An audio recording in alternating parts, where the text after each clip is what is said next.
sama mbokk yi asalaamaaleykum man Mody Niang ma dellu si di waxtaan ak yéen sama mbokk yi ne Sénégal ak sama mbokk yi nekk bitim réew sama waxtaan bu mujj wee nag maa ngi ciy jégglu ngir dafa xaw a gudd waaye keroog mënutoon a ñàkk waa jooju ma ko dégloo muy wax millions yi ko Ablaye Wade di jox ay millions dama ko déglu mbir ma naqari ma lool rek ma tàmbali wax ca la may xalaat waaw xaw moo ni sax noonu la guddee parce que la ma ca waroon a wax dafa bari te kooku ñu naan Ablaye Wade li ñu war a wax ci moom kenn xamul nu mu toll kenn mënu koo jeexal liñ mën a wax ci moom sax ku ko wax danañ la waxkat nga kon nag maa ngi koy jégalu dama fas yéene rek waxtaan wu mel noonu ma koy def léeg-léeg li ma ko duggee mooy sunu bokki Sénégal dañoo gaaw fàtte am na ñoo xam ne sax duñu fàtte waaye dañuy romb loo xam ne lii musiba la waaye seen yoon te comme jàpp nañ ne Ablaye Wade moomu ak ñi ñu tuddee doomam muy Idrissa Seck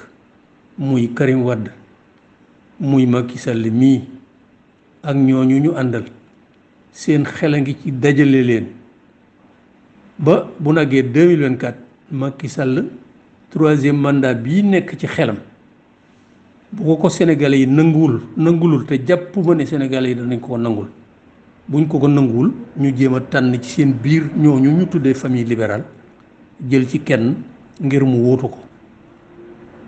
te bu boobaa Sénégalais yi bu ñu nangul Macky Sall 3e mandat wala buñ ko nanguwul keneen ku jóge ci ñoom nun nangul ko 2024 mu wóotu ko bu boobaa danaa ne nun Sénégal tooñ nañ sunu borom bi tooñ gu méttee ñooñu diggante 2000 ak 2024 gii nu jëm danañ fi def loo xam ni lii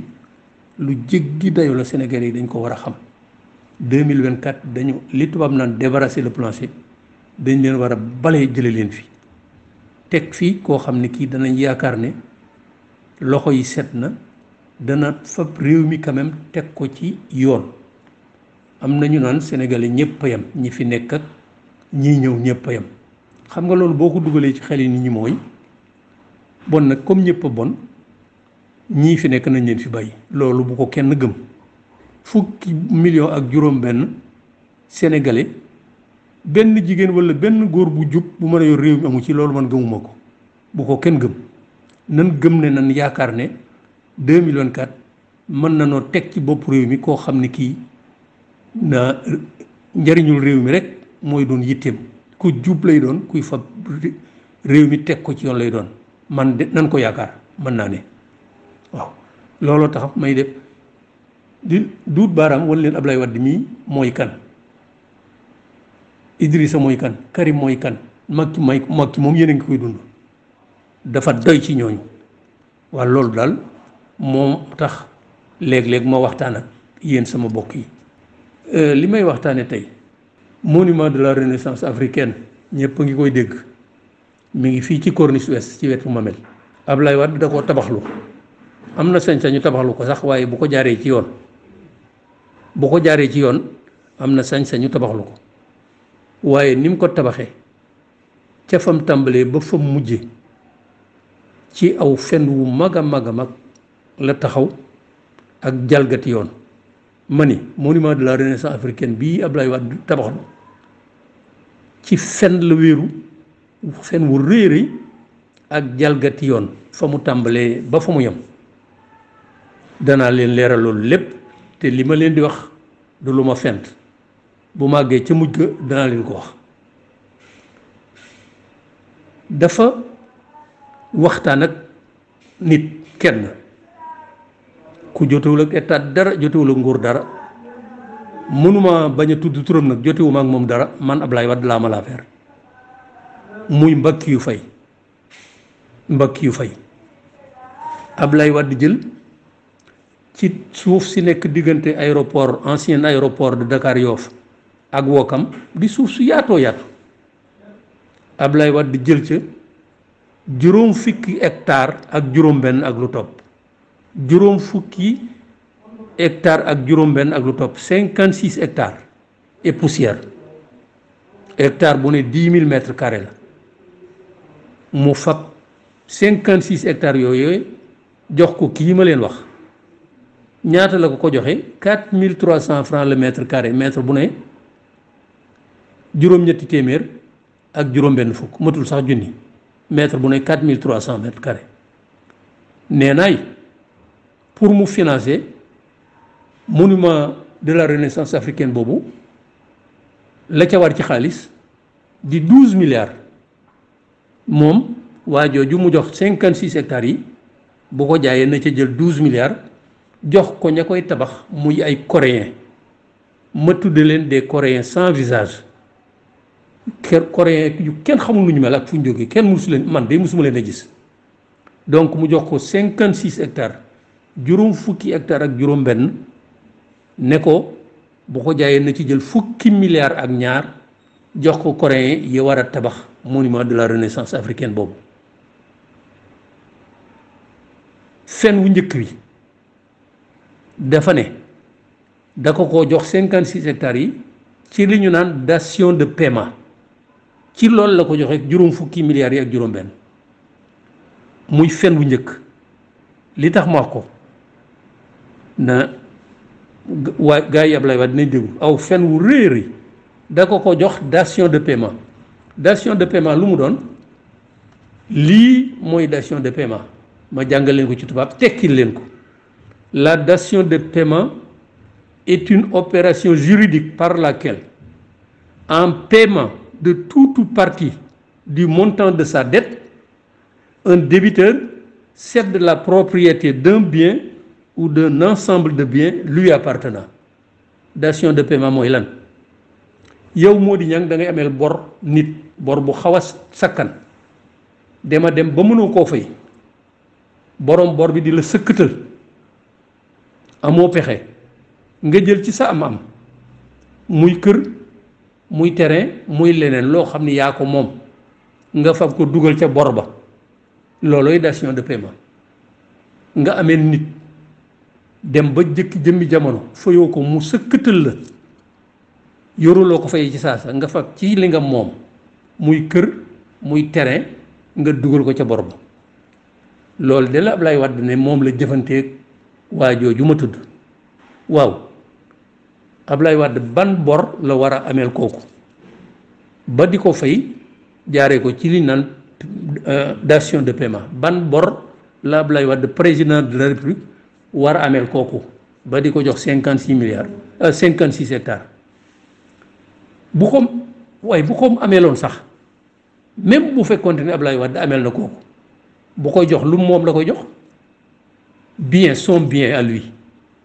te lim ko jox muy terrain yoo xam ni yi nun xeeb yi noo ko moom Ablaye Wade moomu ko président de moomu ko constitution dafa wax ni les ressources nationales appartiennent au peuple sénégalais alors maanaam suuf si maanaam phosphate maanaam ndox mi maanaam fer bi maanaam wurus bi loolu lépp sénégalais yi ñoo ko moom constitution moo ko wax bu ko wur sax xel da koo nangu noo ko moom Ablaye Wade jël ko amu ci benn sañ-sañ jël 56 hectares jox ko waa ji ci fen wii ma leen wax ci 4300 francs le mètre carré loola du loola rek la féete ca sowu mu jox ko keneen ku ñu naan Cheikh mënuma ko bañ a tudd Cheikh Amar la féete sow gannaaw 56 hectares yi mu jox ko Cheikh Amar la féete penku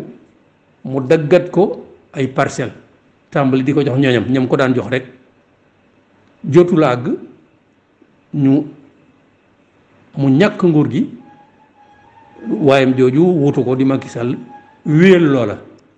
parcelles yooyu ñu ko jox ñañ ko daan jox mënuma leen a bañ a tudd jotiwuma ak ñoom dara waaye moo xew inspecteur des impôts inspecteur des domaines magistrat inspecteur des douanes sunu sëriñ si ñenn ci sunu sëriñ si ay généraux et cetera ñoo xam ni déjà am nañ lu ñu jàpp am nañ ko nga fab li nu moom jox leen ko pendant ce temps ñu mel ni Mody Niang du am fanweeri at nangam war a samp kër mënatuñoo am benn terrain ci Ndakaaru nii la Wàdd jëfandikoo sunu suuf soo su nekk diggante aéroport ak Yoof jëfandikoo yeneen ya nekk ca gannaaw foire internationale jëfandikoo ko ca la nekk ca zone de captage boo tàmbalee rond point Hann boobu ba ngay dem ca école soxna Mariama Niass yàlla na yàlla yokki leeram loolu lépp mu fab ko joxe nii mu joxe lii nii la joxe juróom fukki hectare ak juróom benn waajooju pour mu bu ko jaayee mu fab ci fukki milliards ak ñaar faye ko monument coréen ya nga xam ne ñooy tabax monument de la renaissance africaine donc noonu la demee tabaxu monument donc ci fen la déparé fen wu mag a mag fen wu mag ak jalgati yoon yu baree bari jalgati bu njëkk bi mooy dafa jalgati li ñu tuddee code des marchés publics code des marchés publics même bu fekkente ni mu ko joxee du yoon dafa waroon a parce que marché bu ëppee 25 millions da nga war a def appel à la concurrence appel d'offre boroom xam-xam yi la wër toog seet monument de la renaissance bii nu bëgg a defar war naa mel nii war naa mel nii war naa mel nii war naa mel nii ñi ko war a defar war nañoo xarañ am xarañ bi te war nañoo ci seen liggéey war nañoo liggéey lu xaw a mel nii maanaam ñoom expérience bu ko defee appel d'offre nga lancé ko publier ko ci journaux yëpp taskati xabaar yëpp kii ko bu ko defee bu boobaa kon Mody Niang ma nekk Sénégal bu loolu yaakaar ne mën na ko mu def offre ne man de mën naa ko def ci lii Massamba ma nekk Kaolack ne man de mën naa ko def ci lii ka nekk France ne man de mën naa ko def ci lii ka nekk Conakry ne man de mën naa ko def ñu dajale lépp bu ñu ko seet ba ñu ne diw mii day moom li mu kii yanu na maanaam woyof na li mu ne moom la koy defaree woyof na te ensuite am na xarañ bi bu ko defee booba ñu jox ko marché bi signé ko ña ko war a signé ñu xam ni léegi nangam mooy tabax monument de la renaissance africaine nangam boobee bu dee 5 milliards 6 milliards ñu prévoir ko ci budget bi dañu koy prévoir ci budget bi ak nan lañ koy fayee ak comptable bi koy fay kan la loolu lépp dañ koy prévoir ñaata la ñu prévoir ko ci budget nan lañ koy fayee ñu prévoir ko ci budget ban comptable moo koy fay ñu def ko ca mu leer nañ loolee lépp amu ca ñoo toog ne 12 milliards yoonu budget yoonu état loolu mooy jalgati bi gën a njëkk te bu ñu ko doxalee woon noonu ma ni bu ñu defoon appel d'offre wallahi am na ñett ñu ma laaj ñoo xam ni boroomi xam-xam lañ ci mbir mi ñu am xam-xam mënaguma tudd seen tur nag awma ci sañ-sañ waaye ñett ña ma laaj ka ca gën a kawe ne monument de la renaissance lii mën na koo tabax ka ca gën a kawe nee na ma 5 milliards mënu koo passé 5 milliards waaye juróomi milliards dafa bari milliards 1000 millions la ñi nga xam ne ñi ngi jaar Corniche Ouest xool leen teen xool monument de la renaissance africaine jadd leen dugg xool ci biir lañ fa def ñu ne parce que 12 milliards yi moom lañ njëkk a wax waaye bu ma demee ba ci biir waxtaan yi danaa leen wan ne yokk nañ ci 8 milliards muy 20 milliards ñaar fukki milliards monument de la renaissance bii ngeen di gis bu ngeen rombee Corniche Ouest ñaar fukki milliards bu ne 1000 millions man de duma technicien waaye lii ko xam ni mënut a jar 20 milliards te 20 milliards rek ñu ko jox ay coréens ñi ma tuddee des coréens sans visage kenn man di xaw ma li musuma leen a gis te gisuma ku ne mas na leen a gis waaw ku yaakaar ne nag Ablaye Wade ak partenaire am boobu mu àndal danañ fam ñaar fukki milliards jox koy coréen bu la neexee nga gëm ko man Mody Niang mi ma yaakaar ne am na lu ma xam ci Ablaye Wade day 20 milliards yi waru leen caa jox lu mat 5 milliards man mooy li ma jàpp. bref noonu la demee beneen violation contrat yi mu doon signé ak waa ji ak yeneen kayit yi ci aju yépp ñi ko signé amuñu sañ-sañu signé ko muy beneen jalgati parce que ñi ko signé le ministre délégué auprès du ministre de l'économie et des finances chargé du budget ak yeneen ministre par exemple ministre patrimoine habitat construction ministre d'état de l'urbanisme nangam de l'hydraulique etc. ministre délégué auprès du ministre de l'économie et ak yeneen ministre ñoo ko signé te ñooñu amuñu sañ-sañu signé ko amuñu sañ-sañu si foofu yi dañ fay jalgati yoon dañoo jalgati li ñu naan code du domaine de l'État waaw code bi dafa ne les actes intéressant le domaine de l'État sont dressés par le service des domaines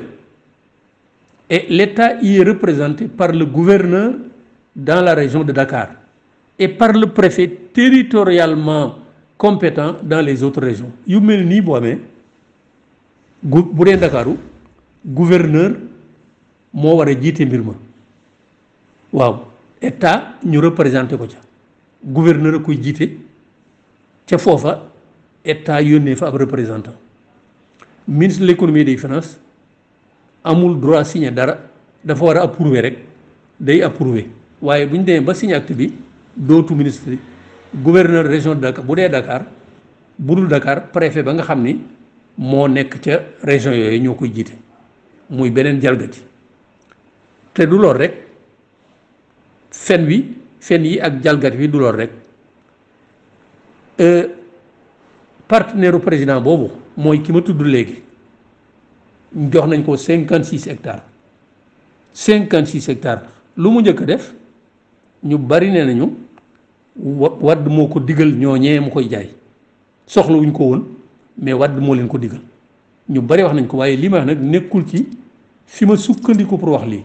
parce que man maa ngi sukkandiku ci rapport inspection générale d'État dana leen ko leeral léegi am na ñu ne ñu bari ñu ma ko wax ñu jege ngóor ga nee nañ ma Wade moo wax IPRES ak caisse de sécurité sociale ñu jënd lii leen partenaire bi war a jaay donc 56 hectares ya mu jël ca ñaari parcelle bii mu jaay ko caisse de sécurité sociale bii mu jaay ko IPRES ñoom ñaar am na ca fanweeri milliards ak lu topp ñaari parcelles yi bii mu jaay IPRES bii mu jaay ko caisse de sécurité am na ca fanweeri milliards yooyu buñ ca génnee ay frais parce que def na lotissement nag waaye ñi dëkk foofu xam nañ lotissement ba na mu demee ak ya ca manqué lépp bref ba mu ca dindee frais ñaari parcelles yooyu mu jaay IPRES ak caisse de sécurité sociale am na ca bénéfice 7 milliards 652 950 francs 7 milliards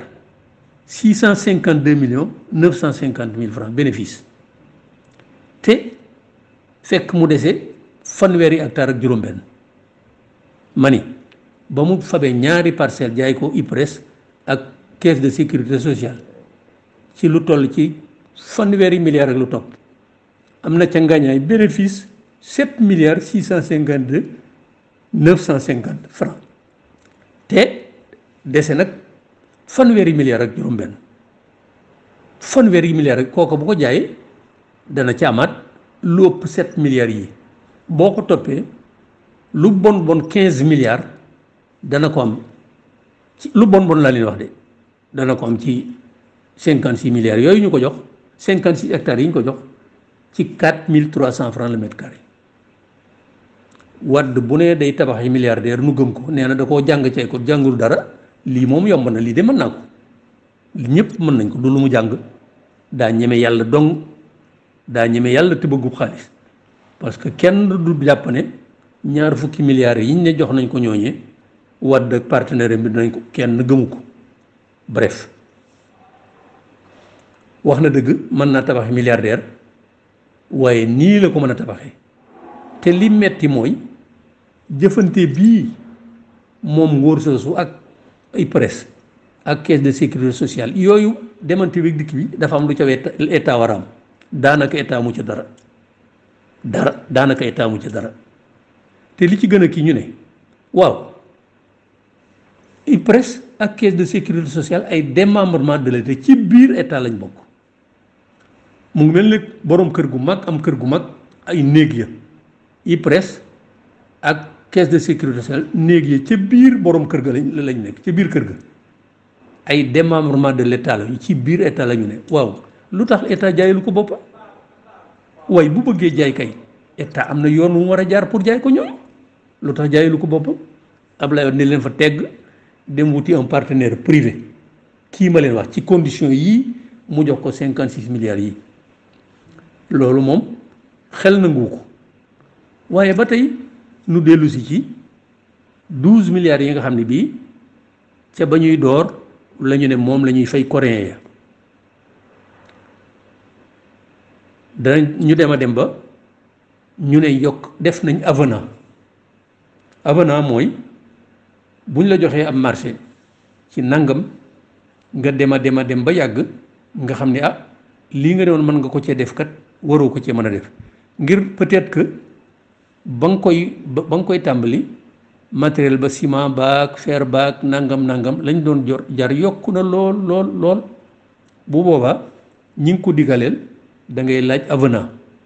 parce que da nga doon mën nga ko def ñaari téeméer mënatoo ko def ñaari téeméer il faut nga yokk ca dara looluy avenant ñoom dañoo xëy rek ne avenant 8 milliards yu yokk ci 12 millions te avenant même bu fekkente ni ñi ngi ko digaleel nangu nañ ko avenant par exemple bu dee 100 francs avenant ba mënut a passer 25 francs maanaam 25% du montant initial la ñu ne woon moom lañ koy tabaxee boo bëggee avenant loo ci yokk ba mun la weesu 25% la ñu njëkk ne moom lañ koy defaree ñoom seen avenant bi 8 milliards te avenant bala nga koo def da nga koy sukkandiku ci lu dossier technique wane ne lii moo tax lu leer nañ ba nga juboo caag ña nga ko digaleel nga soog a def avenant mais ñoom seen avenant 8 milliards amul benn dossier technique ay waxi kasaw dong nga fa ne di 8 milliards donc sukkandikuwul ci benn dossier technique ensuite même bu sukkandiku woon ci benn dossier technique warul a passer 25% de 12 milliards wala lu gën a bari 50% 25% wala lu gën a bari 50 même bu fekkonte ni bii avenant boobu dañ ko teg ci yoon warul a passer loolu bii avenant nag mat na 66% du marché initial 66% de 12 milliards alors que warut a passer 25%. beneen jalgatee ngoog 8 milliards ñoo ko ca muy 20 milliards waaye sama bokk yi kan mooy gëm bu ngeen jaaree ca corniche ba xool leen ko wër leen seet la ca biir kan mooy gëm ne Wàdd ak kooku mu àndal danañ fa 20 milliards di ko jox coréen xel da ko nanguwut man moo di ñaan day li ma xam ceeb la wedd ko néew mënuma nangu ne 20 milliards yooyu jox nañ ko la tax Wàdd fab 56 hectares yi jox ko digal IPRES ak caisse de sécurité sociale ñu nangoo jënd loolu mu jaay leen xam ngeen ne milliards yi mu doon joxe millions yi muy joxe fu mu toll ñu naan ko Wàdd dafa baax Wàdd dafa yéwén Wàdd ci yu mel nii la koy jële 20 milliards yi coréen malheureusement kenn xamu leen kenn du leen gis waaye ku leen mënoon si waxtaan ak ñoom wallaay dañ la wax ne jotuñ 5 milliards boroom xam-xam yi nee nañ liggéey boobu mënut a passé 5 milliards waaye nag Ablaye Wade li mu daan def lépp noonu lay doon surfacturation yu garaaw a garaaw danaa waxtaan ak yéen bis ci université du futur africain bee mu defoon ca Sébikotane ca gannaaw Sébikotane université du futur africain laa xawla wala xawata lam ca def dafa jéggi dayu ba muy dem déjà ba ñu calcul lañ ca jot a def mën na fanweeri milliards ak juróom ci ay quelques bâtiments yu taxaw liggéey Ablaye Wade ñi gaa yi kañoo def na lépp lu mel noonu la waaw nu jàll. Donc monument de la renaissance africaine bi bugguma wax lu bari bi yoon liñ naan scandale, un gros scandale, njaaxum gu garaaw a garaaw la. mi ngi mel ni njaaxum yi nga xam ne yi rek boo toppee Abdoulaye Wade 2012 ba 2012 njaaxum rek la daan def ay surfacturation yu garaaw a garaaw njaaxum yu mel ne nii. dama ne financement monument de la renaissance africaine nii ma la ko waxee ay njaaxum rek ci fen la déparé bu mag ak jalgati yoon. te lu bari liñ tuddee réalisation Abdoulaye Wade dana am lu ma ci wane lu bari nii la demee ay njublang ay fen ay jalgati yoon rek la demee. waaw damay fàttali ne bi mu joxee 56 milliards yooyu 56 hectares yooyu kooku ma tudd léegi ci 4300 francs le mètre carré moom lu mu ca jaay rek am ca bénéfice 7 milliards de ces 36 hectares moom mi ngi ko jox ci digg bi terrain yooyu ma leen di wax. la féete sow mu jox ko keneen kuñ naan Cheikh Amar kooku dinaa dellu si ci moom parce que li fi Abdoulaye Wade nekk lépp luy matériel agricole ay tracteur ay nangam lépp moo ko jënd. ñii ne Inde ñii ne Brésil lépp moo ko jënd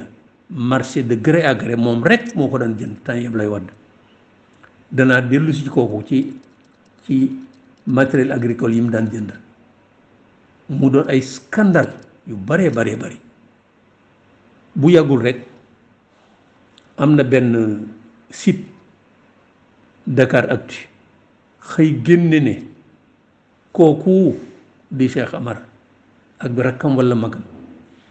jot nañu ay commission 12 milliards yu jóge ci MDL ñooñu mooy ñi nga xam ni tey ñooy exploité sunu zircon bi ak ilménite bële ca boori Mboro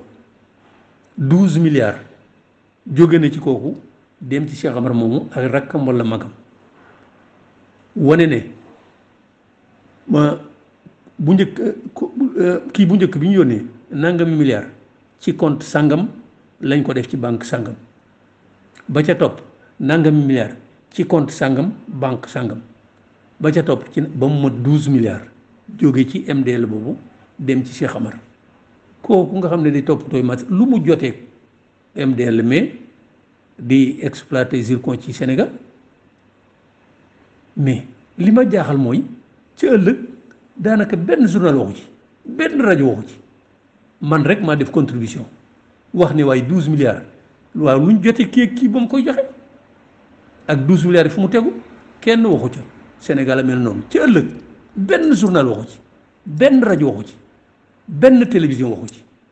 loolooy sénégalais moo tax damay wax toujours ne c'est dommage que Sénégal amuñu ay journalistes yu mel ne waa Mediapart bu ma ko waxee nag jotuma ak ñoom dara am naa sañ-sañu nag laaj loolu waaw mooy ni mu demee donc pour ma jeexal suuf su toll nii li mu jox kii ku njëkk a tudd pour mu financer monument de la Renaissance la féete sow mu jox ko ki ma tudd léegi borom 12 milliards yi ma doon wax léegi muy Cheikh Amar la féete penku mu daggat ko ay parcelles commencé di ko jox ñooñam jotul a jeex mu ñàkk nguur gi doomam Macky Sall remplacé ko continuer joxe ba bu ngeen demee niñ ko joxe ak ñañ ko jox c'est pas sérieux alors que bu Wade maandu woon bu doon président bu maandu nga xam ni Sénégal rek ko tax a jóg nëgë ni terrain yaa ngi fi bu ñu bëggee hôpital tabax ko fi bu ñu bëggee lycée tabax ko fi bu ñu bëggee école primaire tabax ko fi bu ñu bëggee marché Sandaga mën nañ ko toxal fii lu ne mën nañ ko fee def wala Sicap ñu jox ko ci mu tabax yi logement wala ñu jox ko HLM mu tabax fii logement loola lépp Abdoulaye Wade def ko mu jël suñu li nu moom le bien public noo ko moom amu ci benn sañ-sañ dëgg ci 56 milliards jox ki ma njëkk a wax la ca des la féete penku sow mu jox ko keneen ki ma ci teg ki ma mu jox muy Cheikh Amar la féete penku mu daggat ko ay terrain di ko jox ñoo xam ni ñii li tubaab di wax c'est déjà des nantis ñu mën seen bopp lañu déjà doo ca gis kenn koo xam ni kii ku mel ni Mody Niang la ku néew doole la wala boo ko ca gisee ay jarbaati Ablaye Wade la ñu doon wala ay doom ay sëtam ak ñi ko wër Macky Sall tam c'est pareil ñam ko jox borom ñi am mën seen bopp am ñaari kër ñetti kër ñu fab dolli jox leen te booba ay xale ngi fi yoo xam ne am nañ fanweeri at ak juróom wala yooyu war a samp kër amuñu léegi bu ñu bëggee terrain dañuy dem ba gannaaw jam ñaajo loolu c'est pas sérieux voilà ce que Ablaye Wade a fait Ablaye Wade mi ñenn Sénégalais yi naan war nañ koo sargal Ablaye Wade mi nga xam ni am na gone gu sot gannaaw sama waxtaan wee mu bind ab compte yónnee ko ci ñaari journaux ñu def ko seen ci à la une Mody Niang xaw ma lan dégg kii mu jotuma ko parce que man aw ma tontam Mody Niang nangam ñu def ko à la une te bu doon journaux yi bu doon maa bind tey moo ñàkkoon fayda ba di ko tontu ci journal sama réponse duñ ko def mukk à la une ci biir lañ koy def waaw gone gu sob bokk ci liñ naan mouvement des karimistes mouvement des karimistes nee naay daf may voilà kooku ne waaw dama bañ Ablaye Wade waaye Ablaye Wade est un don du ciel Ablaye Wade xéewal la gu jógee ci sunu borom xéewal la de ci ñi ma tudd xéewal la de ci ñi saaxee suuf si di leen ko jox xéewal la ci ñuy sàcc sunu millions yi sunu milliards yi depuis jamonoom ba nëga ni te dara fekku leen ci pour ñooña de Ablaye Wade xéewal la waaye lépp ci xeet bi day Ablaye Wade musiba la du xéewal ab musiba la dem na sax ba di comparer di méngale Ablaye Wade ak Mahatma Gandhi mu Inde ak Martin Luther King États-Unis d'Amérique ak Nelson Mandela mi ngeen xam dem na ba di leen la xawla wala xawata Ablaye Wade nga koy méngale ak Mandela Martin Luther King Mahatma Gandhi la xawla wala xawata ma ni Mahatma Gandhi Martin Luther King ak Nelson Mandela duñu fen duñu sàcc duñu fen duñu sàcc ma ni ñett ñooñu duñu fen duñu sàcc lu ñu xam la mais comparé leen nag Ablaye Wade nag man dafa jéggi dayo waaw ñooñee duñu fen duñu sàcc duñu rey nit dama ni Nelson Mandela ma njëkk ca Mahatma Gandhi Martin Luther King Nelson Mandela duñu fen duñu sàcc duñu rey nit méngale leen nag góor gi ñu naan Ablaye Wade dafa jéggi dayoo duñu rey ñu njëkk ña sax Mahatma Gandhi ak Martin Luther King dañ leen a rey ñooñale duñu fen ñooñale duñu sàcc ñooñale duñu rey foofu daal lay yem ak yéen sama mbokk yi xaw naa gudd sax waaye mënut a ñàkk li ma ci war a wax lépp mënuma ko wax te may leeral ne lii may wax lépp du dara lu ma ci sos dama ne njaaxum yi ma wax tubaab di ko wax scandale yii ma wax fii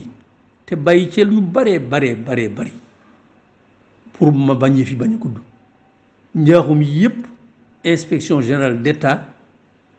ñoom ñoo ko constaté ci seen rapport public sur l'état de la gouvernance et de la reddition des comptes juillet 2014 page 67 76 ma ni njaaxum yi Ablaye Wade yi mu def ak ñooñu mu àndal te waxuma yépp am na yu baree bari ña nga ca biir waaye dama bañ mbir mi gën a gudd ma ni njaaxum yooyu yépp inspection générale d'État ñoo ci duut baaraam ci seen li ñu tuddee rapport public sur l'état de la gouvernance et de la reddition des comptes juillet 2014 fu ñu ko defee